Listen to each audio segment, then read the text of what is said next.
All right, Katie, cycle 2, week 4, labor prep day. We're gonna start with a flow. Well, actually, you're gonna start with TA breathing. This time we're just gonna be seated, and we're just worrying about inhaling and expanding, and exhaling, and wrapping and bringing this together.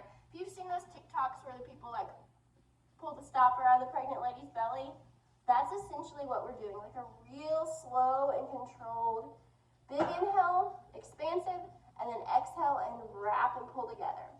Okay, we're not bringing our belly button to our spine. We are wrapping those abdominal muscles around to cinch and contract those muscles. The flow we're gonna do is 10 rock back to low bear. So we're gonna rock back, use the glutes to extend, hover in a low bear. 10 of those.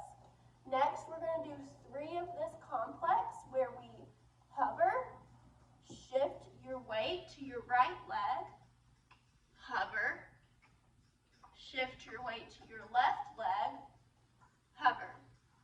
So that complex, make sure your hips and your shoulders stay square as you move through it, nice and slow and controlled. That last movement, we're going to do 5 per side or 10 total of shifting to this side seated position. Shifting to the side seated position. Much like a baby would do before they fully sit up, that's dynamic neuromuscular stabilization there.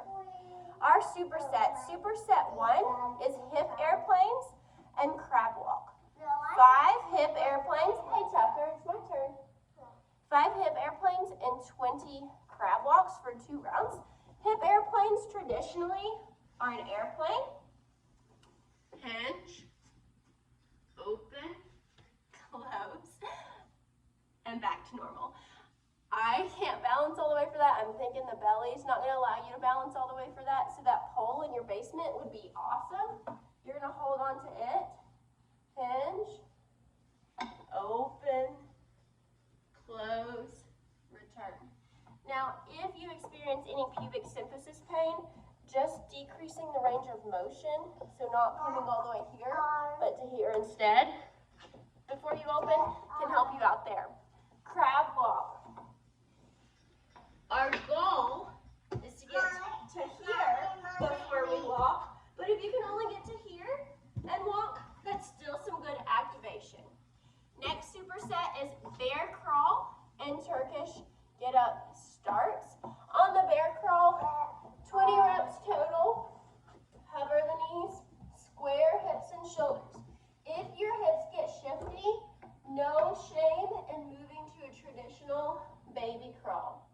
Those Turkish get up starts, you're gonna have one knee bent with weight in your hand. If you don't have real light weight, just do this without weight because it's all in the control, not necessarily the weight here.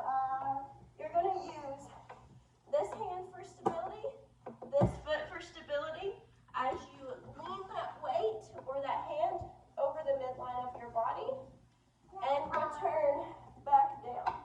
So you're going to do 5 per side, leaning that weight over the midline of your body and returning slowly. And that last superset is going to be skaters and a pause weighted glute bridge with a 5-second pause. So the 20 skaters, if you can get that consistency of moving through it like this, go for it. If you need to bring that down to a step, that's a good modification to have. Those weighted glute bridges, lightweight, have 15 pounds on my thighs. I'm holding it off of my belly and my pelvis.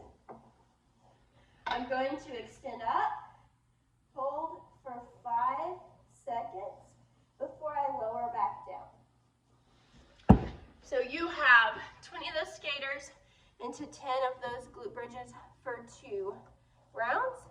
Labor prep for today instead of contraction prep, 15 minutes of slow, consistent work. You're gonna get a heavyish dumbbell and do 10 alternating ground to shoulder and 10 slowly flowing through that. So a ground to shoulder looks like me with the weight right between my legs, and I'm going to extend and pop it to one shoulder. Extend and pop it to the other shoulder. Just flowing through that. Bulldog is going to be to the hands, bear position, jump back. If you need to step, just make sure that you're alternating which leg goes first in this bulldog. A step is a great way to bring that level of cardio down if it's becoming something that you're not being able to hold consistently, or if that jumping movement doesn't really work anymore with the belly. I haven't seen pictures of you, so I don't know where you're at belly-wise. Accessory work, 1 to 3 minutes, supported hinge. So you're gonna grab onto some rings or a band, and you're just going to hinge your butt back, let that chest fall, slight bend in the knees, and rock. This opens our pelvic outlet, so it's going to be a good movement to practice now to be more intuitive and natural towards the end of labor. Have fun.